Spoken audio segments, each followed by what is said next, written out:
você mora no Centro Histórico de São Luís ou circula por aqui todos os dias, já deve ter reparado que as cores das fachadas formam uma identidade única, diferente de qualquer outra parte da cidade. Mas você sabe de onde vêm essas escolhas? Quem define o que pode ou não pode ser pintado? E por que certos cuidados são tão importantes para preservar este lugar que é patrimônio cultural da humanidade? Se te deixa curioso esses porquês, ou nem mesmo conhecia as regras, esse episódio do podcast Patrimônio Falado é para você.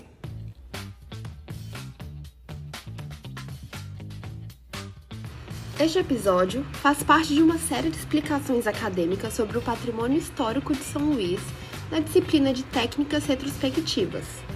Várias temáticas serão apresentadas e no episódio de hoje entraremos em contato com o tema pinturas e cores. A ideia é que você entenda não apenas o que deve ser feito, mas também o porquê. Por que determinadas cores são priorizadas?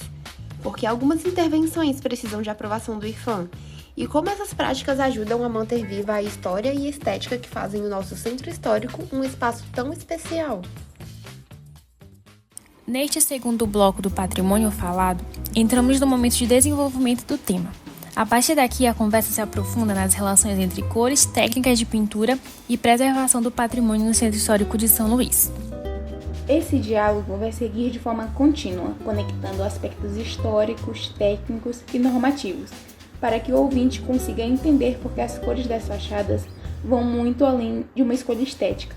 A proposta é mostrar como essas decisões influenciam diretamente a preservação do patrimônio e a forma como a cidade é percebida no dia a dia.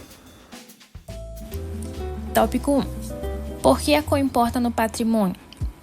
Quando falamos em patrimônio histórico, é comum que o olhar se concentre primeiro na volumetria das edificações, nos azulejos ou nos elementos decorativos.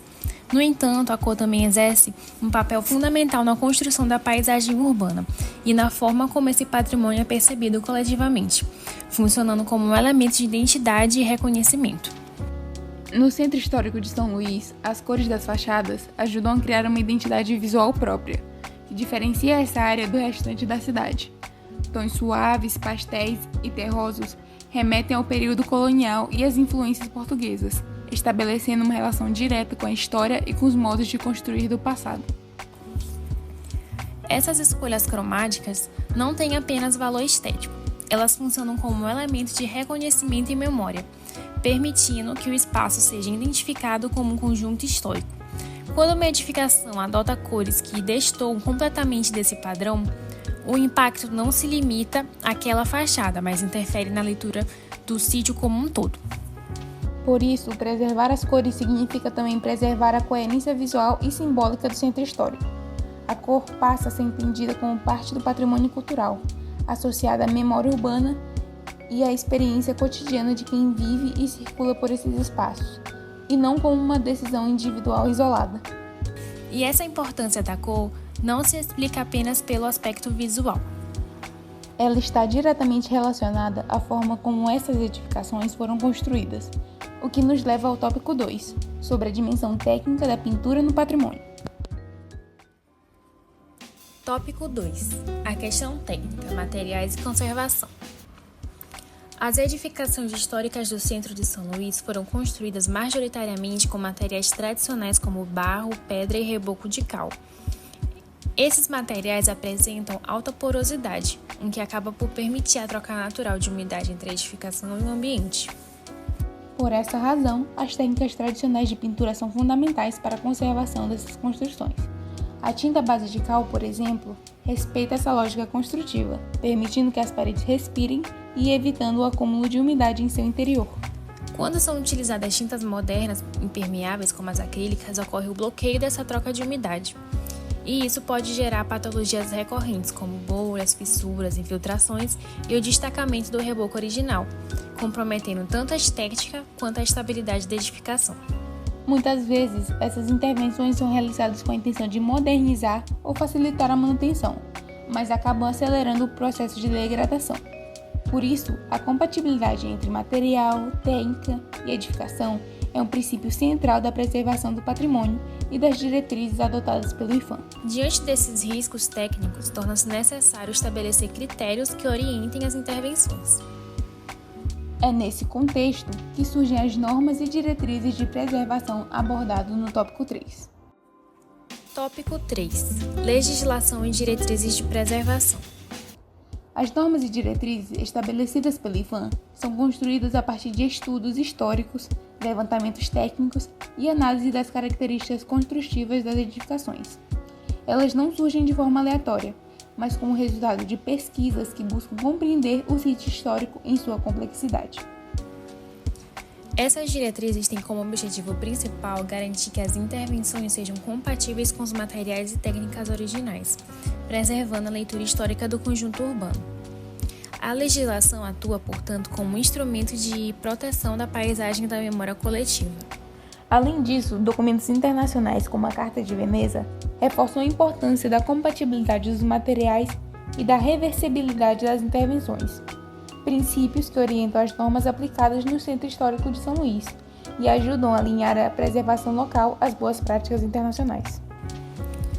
Quando compreendidas dentro desse contexto técnico e histórico, as normas deixam de ser vistas apenas como restrições e passam a ser entendidas como ferramentas fundamentais para a conservação do patrimônio e para a manutenção da identidade cultural da cidade.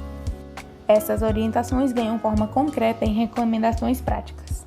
Uma das mais visíveis é a paleta cromática adotada para o centro histórico, como veremos no tópico 4. Tópico 4. Paleta cromática de São Luís. A paleta cromática adotada no Centro Histórico de São Luís não funciona como um catálogo rígido ou fechado de cores, mas como um conjunto de princípios orientadores.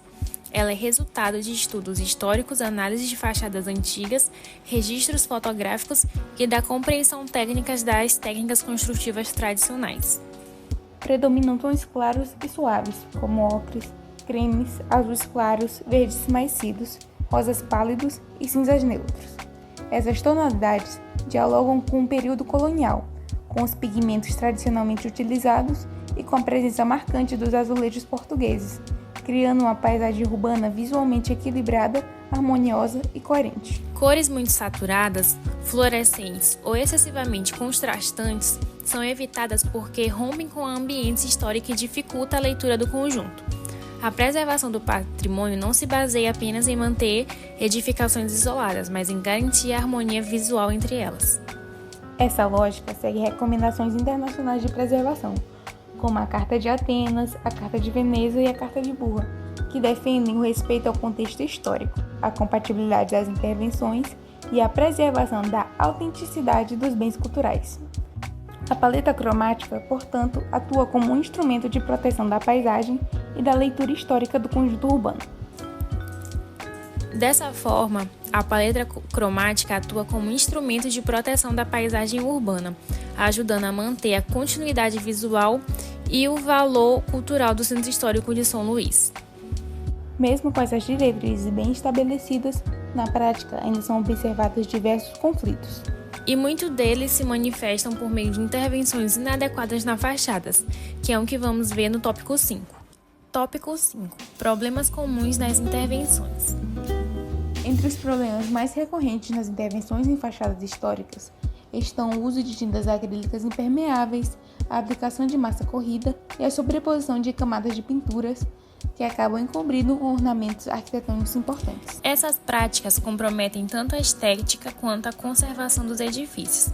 A impermeabilização excessiva impede a respiração das paredes, favorecendo o surgimento de patologias como infiltrações, bolhas e desprendimento do reboco original, o que exige intervenções futuras mais complexas. Outro problema frequente é a escolha de cores incompatíveis com o conjunto histórico. Mesmo quando a intervenção ocorre em apenas um imóvel, ela interfere diretamente na leitura da paisagem urbana, afetando a percepção do sítio tombado e a harmonia visual do conjunto. Isso demonstra como escolhas individuais podem gerar impactos coletivos no patrimônio. Esses conflitos muitas vezes estão relacionados à falta de informação ou de orientação técnica adequada.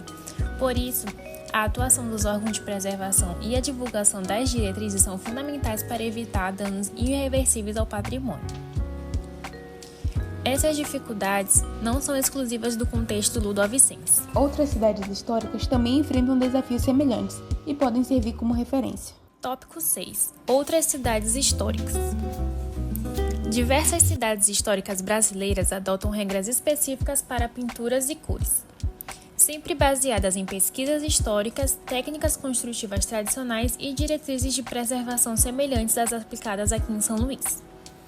Esses exemplos ajudam a compreender que a regulação cromática é uma prática comum na proteção do patrimônio em diferentes lugares. Em Olinda, por exemplo, a paleta cromática prioriza tons pastéis e terrosos, com uso predominantemente de tinta à base de cal. A cidade também se destaca pelo trabalho de educação patrimonial e pela orientação direta aos moradores, o que contribui para uma relação mais colaborativa com a preservação. Ouro Preto, que é um exemplo, apresenta uma paleta mais restritiva, com fachadas predominantemente brancas e cores mais intensas reservadas às esquadrias. Essa estratégia reforça a leitura arquitetônica dos edifícios e preserva a unidade visual do conjunto urbano da cidade. Já em Paraty, as paredes brancas contrastam com as esquadrias coloridas tradicionais, como azul, verde e amarelo ocre. Apesar das diferenças estéticas, todas essas cidades compartilham princípios comuns, como o uso de cal, o controle cromático e a preocupação com a harmonia da paisagem. Esses exemplos mostram que a preservação não se sustenta apenas por meio de normas. Ela depende, sobretudo, da relação construída entre os órgãos de preservação e os moradores, que é o próximo tópico. Tópico 7. Relação entre normas e moradores. Quando existe diálogo e orientação adequada, os moradores passam a compreender melhor o sentido das normas e a importância das escolhas cromáticas. A cor deixa de ser apenas uma exigência técnica e passa a ser entendida como um elemento de pertencimento. Isso fortalece a preservação e torna o processo mais coletivo, participativo e sustentável. Fica evidente, portanto, que esse diálogo entre os moradores e órgãos de preservação, como o IPHAN, é essencial para garantir a sustentabilidade das ações de conservação ao longo do tempo. Depois dessa conversa, fica claro que as cores no patrimônio envolvem história, técnica e legislação, mas também o cotidiano de quem vive nesses espaços. Entender essa lógica é fundamental para perceber que a preservação não se faz apenas com regras, mas com informação, diálogo e escolhas conscientes. E aí, já sabia que existem essas normas sobre tintas e cores?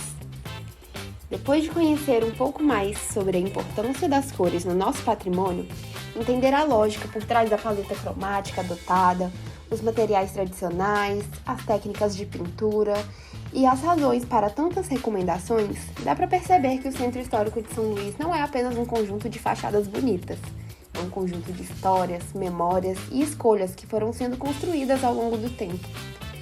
Esperamos que com esse episódio você tenha entendido melhor como funcionam as orientações, por que elas existem e como podem ajudar na conservação do nosso patrimônio. E claro, que tenha ficado mais claro também como buscar ajuda, como solicitar orientações e como participar desse processo quando pensar em pintar ou restaurar o seu imóvel. Afinal, manter viva a identidade do centro histórico é um trabalho coletivo dos profissionais, dos órgãos de preservação e principalmente de cada pessoa que vive e constrói seu cotidiano aqui.